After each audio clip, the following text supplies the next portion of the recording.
Muita gente acredita que para vencer um jogo de xadrez precisa capturar o rei. A gente já viu que a captura do rei é um lance impossível no xadrez, não é possível capturar o rei. Então a gente vai ver como que acontece um checkmate. Se houver somente os reis no tabuleiro, é um empate, né? Não tem como a gente dar checkmate, então seria um empate. Pelo menos uma torre, né? Para conseguir dar um checkmate, né? Então, neste caso aqui, com torre e rei no tabuleiro, né, a gente tem como aplicar um checkmate aqui. A torre está bloqueando aqui o rei na fileira 1. Né? Veja que a torre fecha o caminho do rei aqui.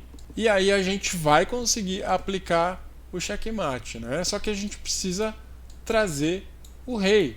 O que acontece? Em situação de alunos iniciantes, né, principalmente crianças, assim, o que acontece é que geralmente eles tentam aplicar o checkmate simplesmente. Eles tentam ganhar a partida simplesmente dando cheque, né? Aí o rei sai, né? Dá cheque novamente, o rei vai sair. Cheque novamente, o rei vai sair. Cheque novamente, o rei sai atacando a torre dessa vez.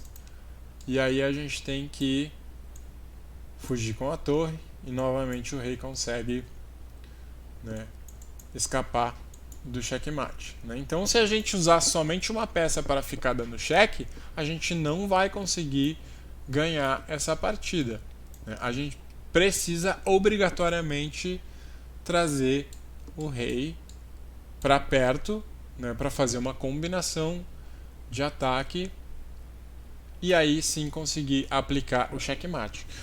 O checkmate ele é sempre uma combinação de ataques, né? Não tem como dar checkmate somente com uma peça solta no tabuleiro, né? Não existe forma.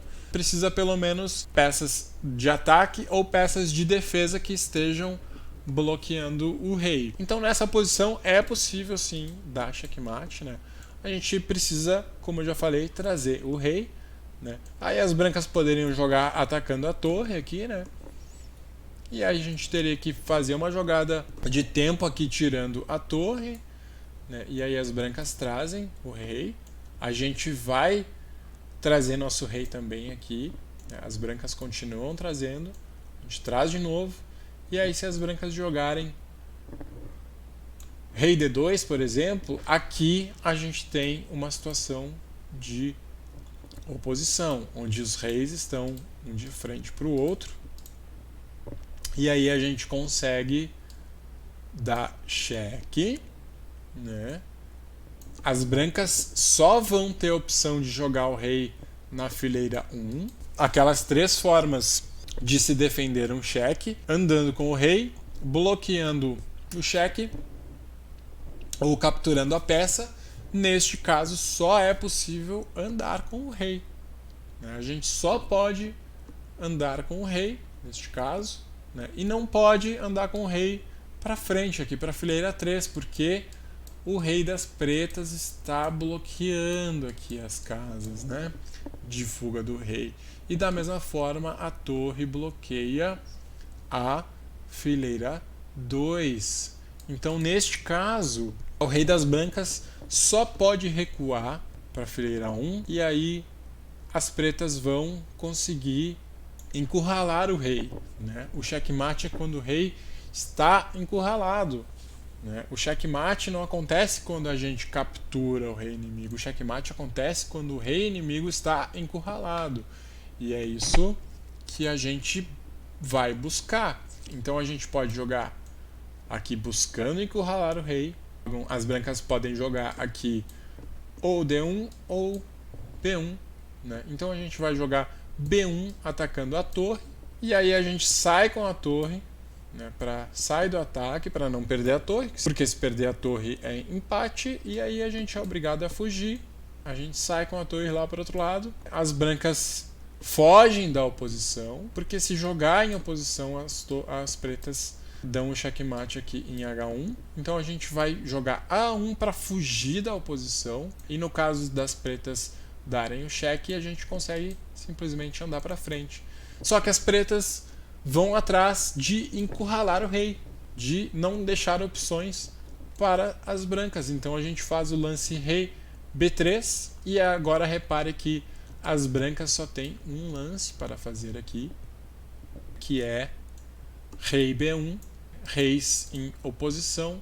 A gente consegue checkmate agora com torre H1 e o rei das brancas simplesmente não tem opção. Essa posição então caracteriza um checkmate porque não tem para onde o rei fugir, né? Não pode jogar A2, não pode jogar B2, né? E também não pode jogar C2 porque o rei das pretas tira essas casas e a torre ao mesmo tempo tira as casas da fileira 1, né? Não há forma de capturar a torre e também não há como bloquear o caminho aqui da torre, porque não tem outra peça, né? Se houvesse, por exemplo, uma peça que pudesse bloquear o caminho, não seria checkmate. Se a gente tivesse um bispo, por exemplo, aqui em F4, né? A gente poderia jogar o bispo em C1, seria a única opção, bloqueando assim o cheque. Mas como não tem essa opção, não existe outra peça no tabuleiro, essa posição caracteriza um checkmate.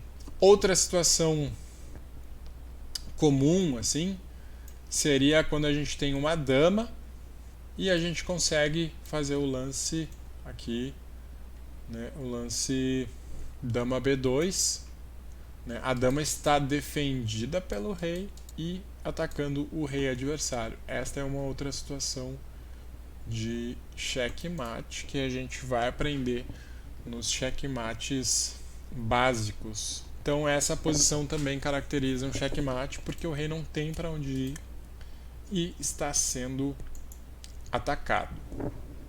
Essa foi a aula então do checkmate. A gente vai aprender mais sobre os checkmates, né? A gente estuda bastante as posições de checkmate nos exercícios do dia, né? Mate em 2, mate em 3, até mesmo mate em 1, né? Então é bem importante a gente estar familiarizado com essas situações de checkmate, né? de rei encurralado, porque isso durante o jogo de xadrez se torna muito importante essas